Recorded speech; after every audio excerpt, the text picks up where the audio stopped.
우리가 국가대항전이 벌어지고 있는데요. 우리나라가 1점 차로 지고 있습니다. 경기가 끝날 시간이 얼마 남지 않았습니다. 그러면 우리 국민들은 뭘 기대할까요? 빨리 동점이 되고 더 나아가 역전이 되기를 기대하지 않겠습니까? 이처럼 우리 삶에서 역전과 반전을 기대하는 경우가 꽤 많습니다. 아마 이스라엘 백성도 반전을 기다리고 있었을 것입니다. 바로가 완악해가지고 이스라엘 백성을 보내주지 않았어요. 그래서 이스라엘 백성은 이집트 노예 생활에서 풀려나기를 원했는데 좀처럼 그런 시간이 다가오고 있지 않은 거죠. 지금 그들에게 가장 좋은 소식은 무엇일까요? 바로의 마음이 바뀌는 거예요. 그러나 그런 일은 없을 것 같습니다. 바로가 누굽니까? 정말 하나님이 무려 9가지 재앙을 내리셨으나 꿈쩍도 안 하는 것 같죠. 심지어는 아예 하나님의 말씀을 듣고 싶지도 않다. 그래가지고 분노하면서 협상 거부를 하는 거죠. 그게 지난주에 나오잖아요. 출애굽기 10장 28절에 보시면 바로가 모세에게 이르되 너는 나를 떠나가고 스스로 삼가서 다시 내 얼굴을 보지 말라. 내가 내 얼굴을 보는 날에는 죽으리라. 네가 나를 찾아오지 말라. 네가 다시 찾아와서 네가 나에게 얼굴을 보이면 널 죽이겠다. 이렇게 그냥 다시는 하나님의 말씀 안 듣겠다는 거죠. 화를 낼 정도로 이렇게 바로 과연 이 바로의 마음이 바뀌는 반전이 일어날까요? 일어납니다. 하나님이요, 하나님의 때에 일하시면 감히 상상할 수 없는 반전이 일어나는 줄 믿으시기를 원합니다. 하나님은 과연 될까 하는 그것을 되게 하실 수 있는 분이십니다. 하나님에게는 과연 될까라고 하는 말이 없어요. 하나님은 능력의 하나님이시죠. 오늘 하나님은 2가지의 반전을 일으키십니다. 그 반전을 통해서 하나님께서 지극히 위대하신 그 능력이 밝히 드러나는 거죠. 이 2가지 반전, 첫 번째 반전, 하나님은 사람의 마음을 움직이신다라고 하는 그런 반전입니다. 한번 따라해 볼까요? 하나님은 사람의 마음을 움직이십니다. 시작.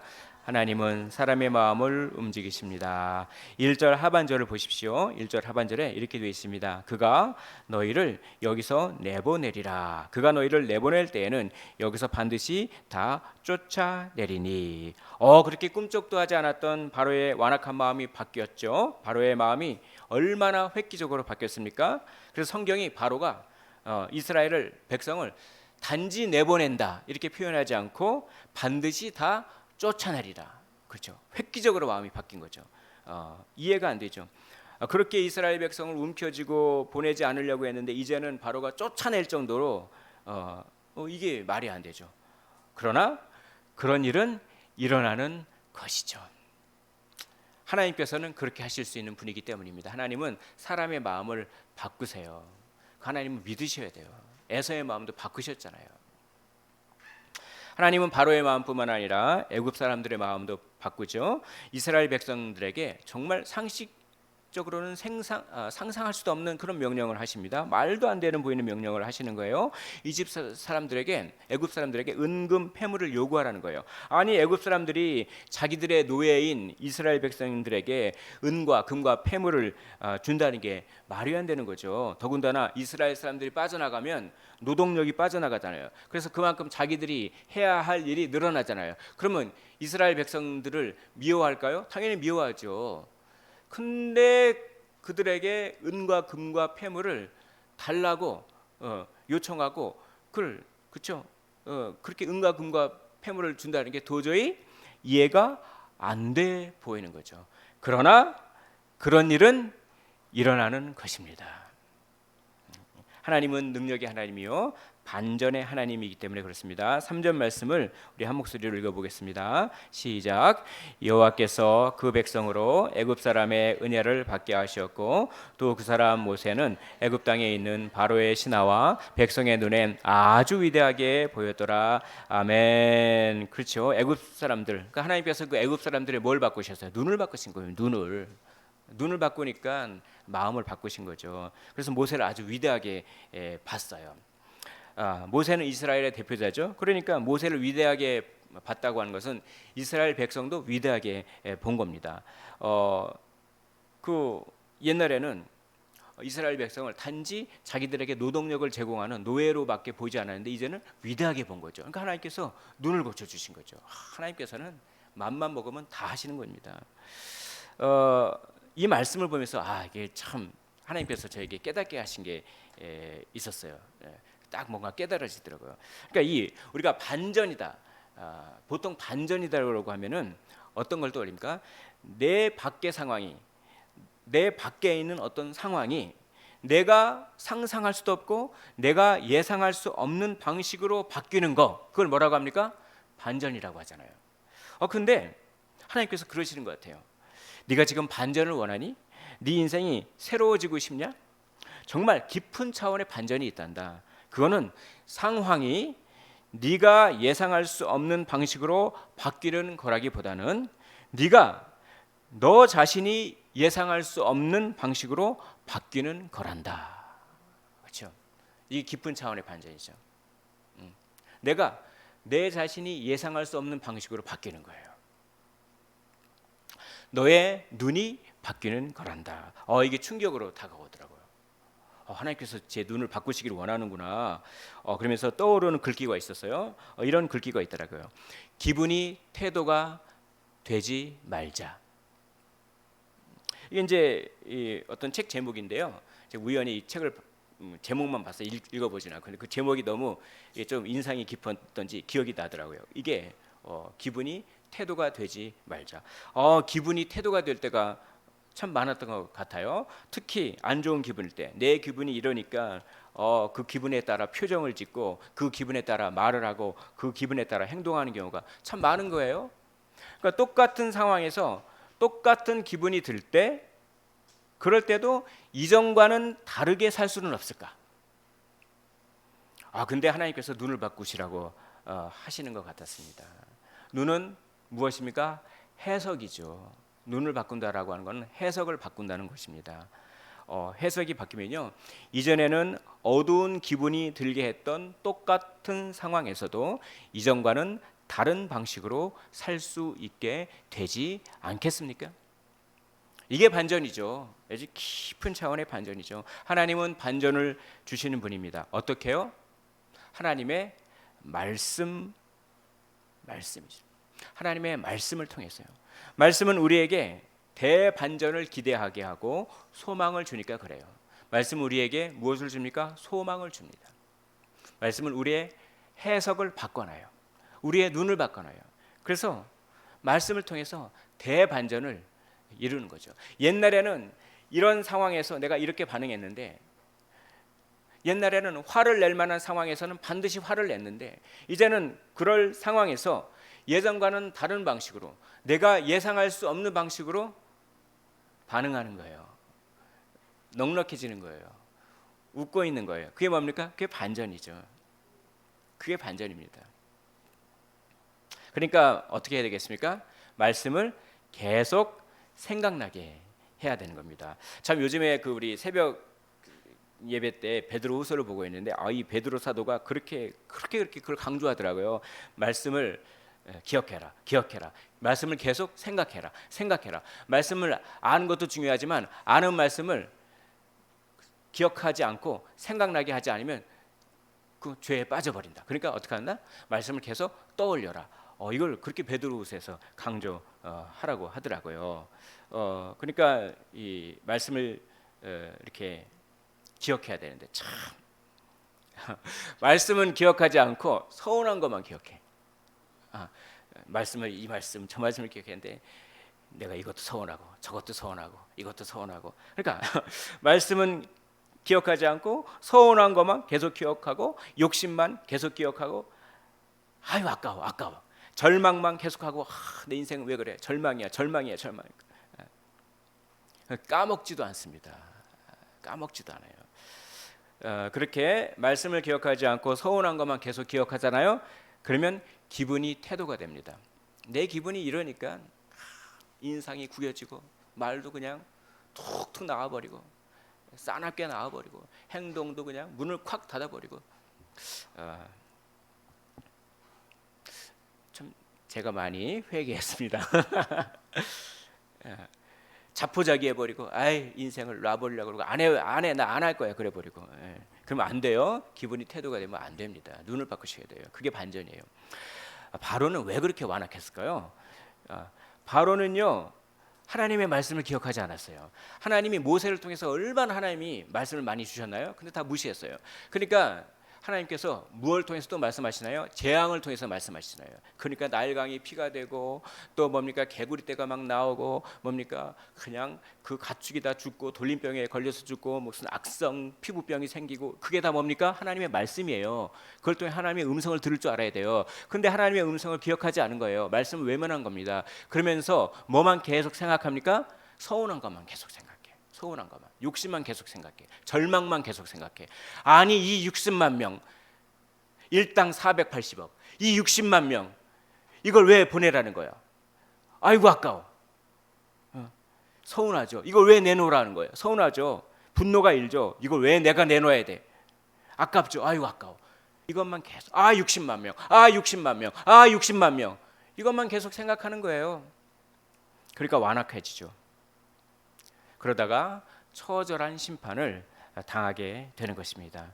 반대로 하나님의 말씀을 계속 기억하면 어떻게 될까요? 기분의 공격을 이겨내게 됩니다. 한번 따라해 볼까요? 말씀으로 기분을 이겨냅시다. 시작. 말씀으로 기분을 이겨냅시다. 그게 최고입니다. 말씀으로 기분을 이겨내는 사람이 거룩한 사람이에요. 거룩한 사람이 무게 잡고 거룩하게 주여, 이게 이제 거룩한 게 아니죠. 주여, 무게 탁 물을 마실 때도 딱 마시고 이걸 거룩은 뭡니까? 거룩은요 하나님의 말씀으로 기분을 이겨내는 게 거룩이에요. 제가 참 거룩하지 못한 참 저한테 말씀하시는 거예요. 네 삶을 봐라. 참 왜 그렇게 기분의 노예가 돼서 사냐, 그러시더라고요. 근데 이 말씀으로 계속 기억하면 기분을 이겨낼 수 있잖아요. 그러니까 베드로가 그랬잖아요. 베드로가 그 말씀을 기억하는 그 떠올리게 하는 능력을 알았어요. 그러니까 베드로가 3번 예수님을 부인하잖아요. 그래서 3번째는 예수님을 그냥 부인한 것이 아니라 저주하면서 부인하잖아요. 근데 닭이 꺾여 이렇게 울었잖아요. 울었는데 닭이 좀 목소리가 쉬었네요. 꺾여 그렇게 울었는데, 그렇죠? 그때 베드로가 말씀이 생각나서 그래서 뭐 합니까? 눈물을 흘렸더라. 회개의 눈물이죠. 말씀을 떠오르니까 회개가 일어나고 회복돼서 초대교회 최고의 제자가 됩니다.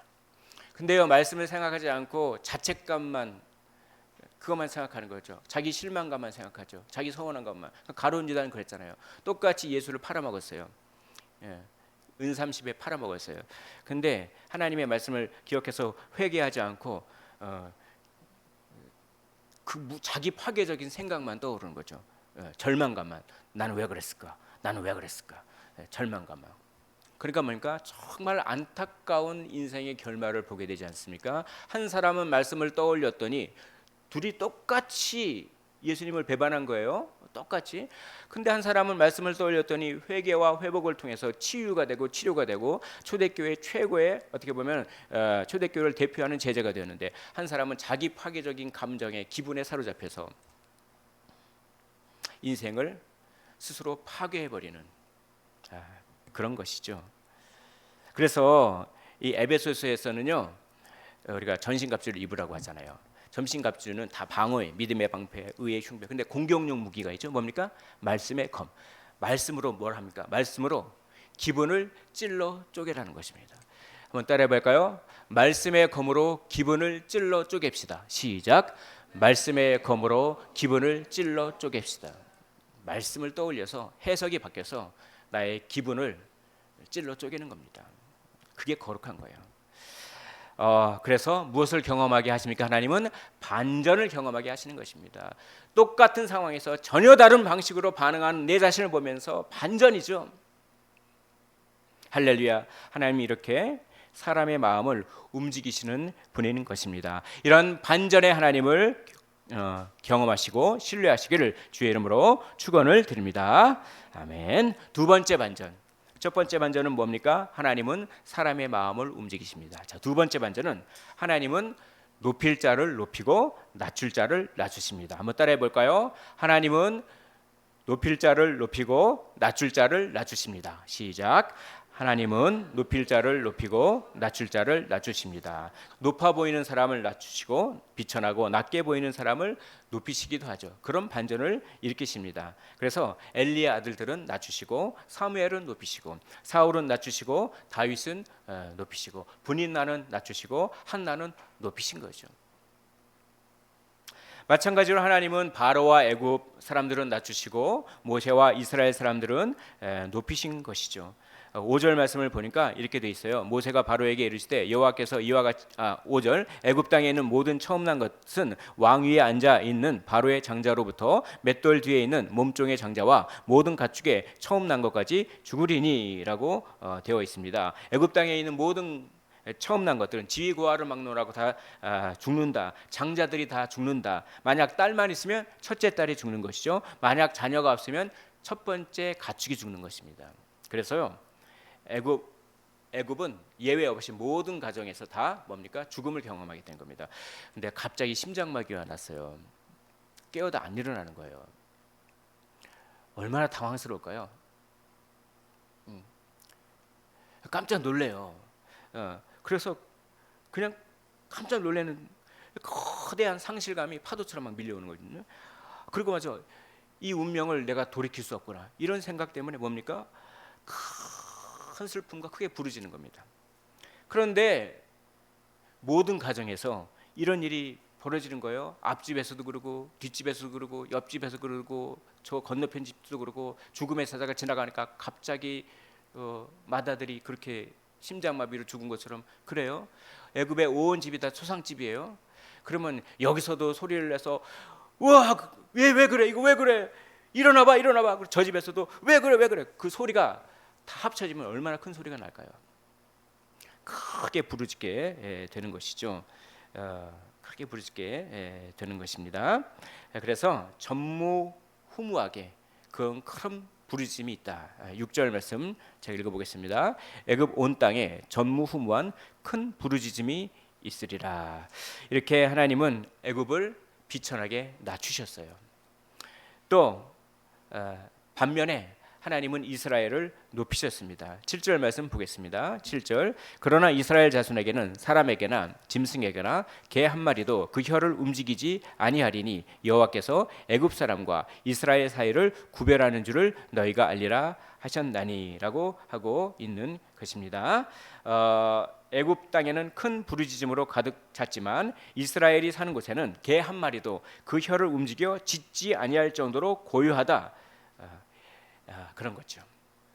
그러니까 여호와께서는 이스라엘과 애굽을 구별하는 거죠. 애굽은 낮추시고 이스라엘은 높이시는 거죠. 특별히 하나님은 바로 왕을 낮추세요. 모세 앞에서. 반대로 모세를 바로 왕 앞에서 높이시는 것입니다. 8절 말씀 보면 이렇게 되어 있습니다. 왕의 이 모든 신하가 내게 내려와 내게 절하며 이르기를 너와 너를 따르는 온 백성은 나가라 한 후에야 내가 나가리라 하고 심히 노하여 바로에게서 나오니라. 모세가 바로 앞에서 당당하게 말한 거죠. 당신들이 나에게 절을 하면서 제발 나가달라라고 해야 내가 나갈 것입니다. 그렇죠. 당당하죠. 모세는 심지어 그동안 완악했던 바로에게 심한 노를 내면서 나오는 겁니다. 그러나 바로와 신하 중 누구도 모세에게 한마디 대꾸도 못하는 겁니다.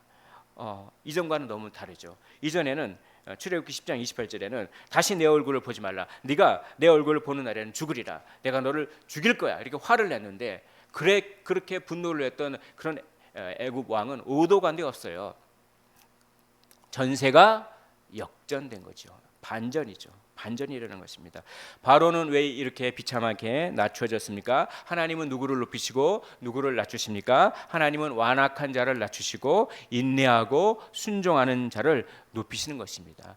바로는 얼마나 완악했습니까? 오늘 9절과 10절을 보십시오. 9절과 10절을 제가 읽어보겠습니다. 여호와께서 모세에게 이르시기를 바로가 너희의 말을 듣지 아니하리라. 그러므로 내가 애굽 땅에서 나의 기적을 더하리라 하셨고 모세와 아론이 이 모든 기적을 바로 앞에서 행하였으나 여호와께서 바로의 마음을 완악하게 하셨으므로 그가 이스라엘 자손을 그 나라에서 보내지 아니하였더라. 이거는 과거를 회상하는 장면이에요. 과거를 회상할 때 이제껏 정말 바로의 마음이 완악했다. 그래서 말을 듣지도 않고 보내라고 했는데 보내지도 않고 그랬다라고 과거를 이렇게 회상하는 그 내용이죠.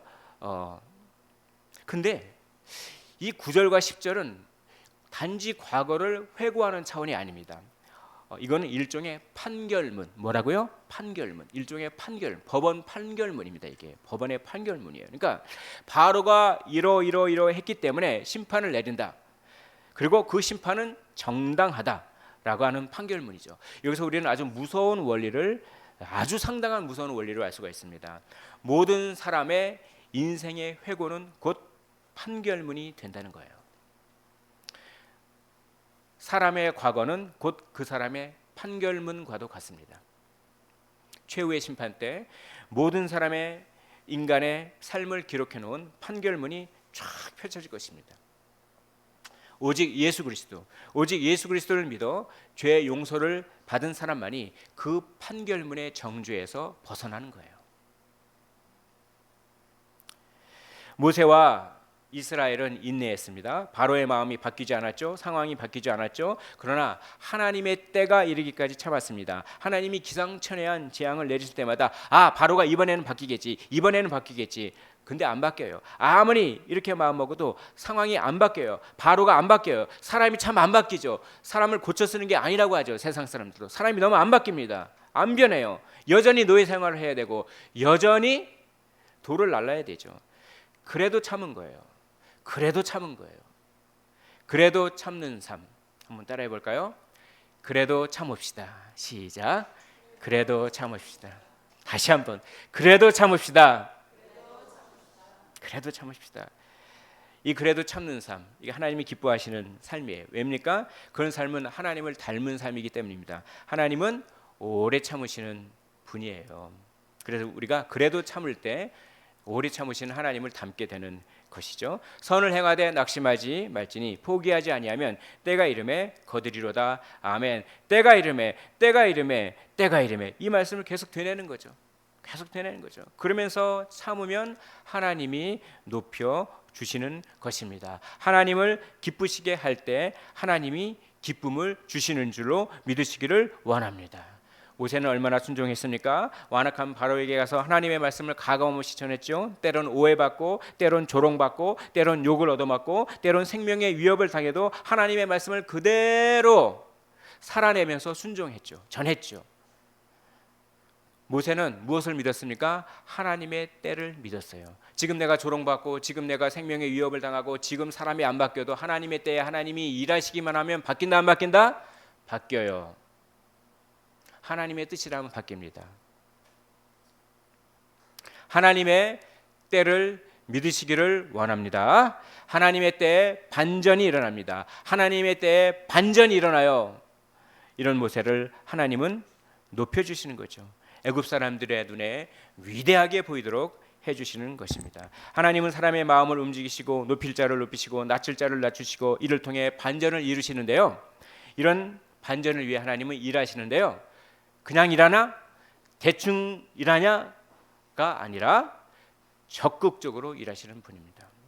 4절 말씀 보시겠습니다. 모세가 바로에게 이르되 여호와께서 이와 같이 말씀하시기를 밤중에 내가 애굽 가운데로 들어가리니. 하나님은 애굽 가운데로 들어가겠다라고 말씀하십니다. 하나님은 들어가시는 분이십니다. 하나님은 대반전을 위해서 여호와께서 개입하신다는 거예요.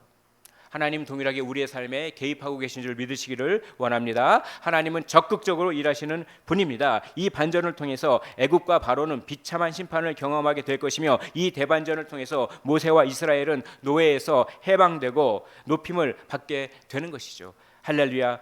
우리를 위하여 적극적으로 일하시는 그런 하나님을 우리가 찬양합니다. 대반전을 위해서 애굽으로 들어가셨던 하나님은 우리에게도 대반전을 주시기 위하여 자기의 아들을 보내주셨습니다. 그리고 그 아들은 대반전을 위하여 죽음으로 들어가셨어요. 그리고 하나님은 오늘 우리 삶 속에 들어오시는 겁니다. 우리를 죄와 두려움의 노예에서 해방시키시고 구원을 주셨습니다. 또한 앞으로 예수 믿을 그런 사람들에게 그런 구원의 대반전을 주실 것입니다. 신자를 높이시고 하나님의 영광에 참여하게 하실 것입니다. 하나님은 이를 위해 최선을 다하시는 분이시죠. 우리는 하나님의 영광에 참여할 겁니다. 우리에게는 영광이 기다리고 있는 것입니다. 고생과 수고가 다 지난 후 광명한 천국에 편히 쉴 때 주님을 모시고 나 살리니 영원히 빛나는 영광일세. 영광일세. 영광일세. 내가 누릴 영광일세. 은혜로 주 얼굴 배옵나니 지극한 영광 내 영광일세.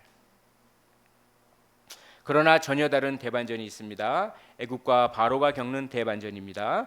극심한 고통과 비참한 부르짖음이 있는 심판의 반전입니다. 바로는 영원토록 이스라엘 백성을 노예 삼아서 주인 노릇할 줄 알았어요. 이 땅에서 영원토록 행복하게 살 줄 알았어요. 그러나 죽음은 정말 한순간에 찾아옵니다. 하나님을 무시하고 완악한 마음으로 살아도 영원하게 행복하게 살 줄 알았지만 대반전이 일어나는 것입니다. 웃음소리는 사라지고 처참한 탄식소리만 울려 퍼져요. 하나님은 구원의 반전을 위해서도 일하시지만 하나님은 심판의 반전을 위해서도 최선을 다하십니다.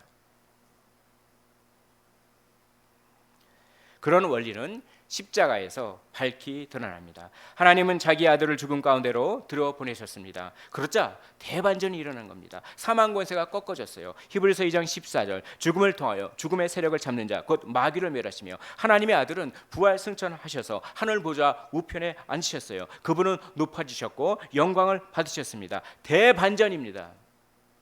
그분을 믿는 우리에게도 대반전이 일어나죠. 전에는 본질상 진노의 자녀였습니다. 그러나 이제는 하나님의 자녀가 되는 권세를 받았습니다. 에베소서 5장 8절 너희가 전에는 어둠이더니 이제는 주 안에서 빛이라. 아멘. 우리의 본질이 바뀌고 우리의 신분이 바뀌었습니다. 신자는 새로운 피조물인 것입니다. 이전 것은 지나갔으니 보라 새 것이 되었도다. 이처럼 십자가는 예수 그리스도를 믿고 회개한 사람들에게는 구원과 높아짐의 대반전입니다. 십자가의 은혜를 경험한 사람은 이미 가장 위대한 반전을 경험한 사람입니다. 그러나 예수 그리스도를 부인한 사람에게 십자가는 형벌과 비참함의 대반전이 되는 것이죠. 죄 사함을 받을 유일한 길인 십자가를 거부했기 때문에 가장 안타까운 반전이 기다리고 있는 것입니다. 이처럼 하나님은 십자가를 통해서 심판과 구원의 반전을 이루셨어요. 이제 모든 사람들에게 하나도 예외 없이 두 가지의 반전이 기다리고 있죠. 하나는 구원과 영광의 반전이요. 또 다른 하나는 심판과 비참함의 반전인 것입니다. 예수를 진실로 믿는 우리에게는 이미 본질과 신분이 바뀐 구원의 반전이 이루어졌으며 주님이 재림하실 때 그 구원이 완성되어 영광스러운 반전이 기다리고 있으며 또한 삶의 구체적인 상황들 속에서 하나님이 개입하셔서 그때그때마다 거룩한 반전을 주시는 겁니다. 상황을 바꿔주세요. 하나님의 뜻이라면. 사람도 바꿔주십니다. 하나님의 뜻이라면. 그런데 많은 경우에 사람과 상황을 향한 나의 태도와 눈을 바꿔주시는 그런 반전인 것입니다. 하나님을 사랑하는 자 곧 그 뜻대로 부르심을 입은 자들에게는 모든 것이 합력하여 선을 이루느니라. 아멘. 그런 눈이 생기는 거예요. 그래서 평안을 경험하게 되는 것이죠. 상황이 기분이 나를 통제하지 못하게 되는 것이죠. 그렇게 계속 참다 보면 어느새 사람도 바뀌어지고 상황도 바뀌어지죠. 오늘 말씀을 통해서 세 가지를 마음에 새기기를 원합니다. 첫째, 모든 인간의 삶에는 궁극적인 반전이 기다리고 있다는 것입니다. 다만 애굽과 바로가 경험한 심판의 반전이냐 모세와 이스라엘이 경험했던 구원과 영광의 반전이냐의 문제일 뿐입니다. 예수 그리스도를 진실로 믿고 본질과 신분이 바뀌는 구원과 영광의 반전을 받으시기를 원합니다. 둘째, 하나님은 이미 구원의 반전을 받은 성도의 구체적인 삶 속에서 때를 따라 돕는 반전을 주신다는 것입니다. 이를 위해 인간의 마음을 움직이시고 높이기도 하시고 낮추기도 하시며 성도의 삶에 적극적으로 개입하시는 것입니다. 견딜 힘을 주시고 눈과 해석을 바꿔주시며 모든 상황을 통제하여 합력하여 선을 이루시는 것이죠. 현재의 삶이 어려우십니까? 변화가 필요하십니까? 변화되기를 원하는 상황이나 사람이 있는데 잘 바뀌지 않습니까? 낙심과 포기가 턱 밑까지 차올랐습니까? 반전을 주시는 하나님을 신뢰하시고 눈을 바꾸시기를 원합니다. 셋째, 그 눈은 어떻게 바꿉니까? 말씀을 계속 떠올릴 때 눈이 바뀌는 반전을 경험한다는 사실을 기억하셨으면 좋겠어요. 현재의 고난은 장차 우리가 받을 영광과 좋게 비교할 수 없도다. 아멘. 우리에게 대반전의 소망을 주는 약속의 말씀을 계속 떠올리시면서 선한 싸움, 인내의 싸움을 싸워 가십시오. 기분을 이겨내는 거룩한 반전을 경험하게 될 것입니다. 하나님의 일하심과 개입하심을 통해 이런 반전의 역사를 맛보시기를 주의 이름으로 축복드립니다.